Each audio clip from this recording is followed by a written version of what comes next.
The Pacific Flyway, extending from Mexico all the way up to Alaska, basically represents the route that birds will take between their wintering areas and breeding areas and all the stops in between. The Pacific Flyway is really important for large populations of birds that breed in the Arctic or subarctic in Alaska and the Northwest Territories in Canada and migrate down to winter in California, Mexico, and even farther south. We've done studies of mark birds coming up the coast. They spend a few days at every site heading north trying to get to their breeding grounds, but at San Francisco Bay, they spend the longest time of anywhere on the Pacific coast.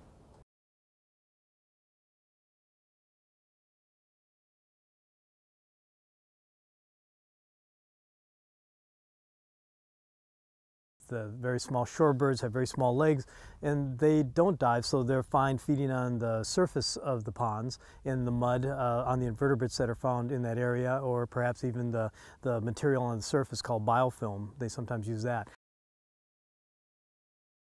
In terms of the deeper ponds, we get in the intermediate zone some of the other species that both can tip up and feed on the bottom and also are able to reach the bottom and walk on some of these deeper areas. And finally you get to the deepest areas that maybe are 3 or more feet deep, and the diving ducks are the ones found in that area. They dive to the bottom to get their food.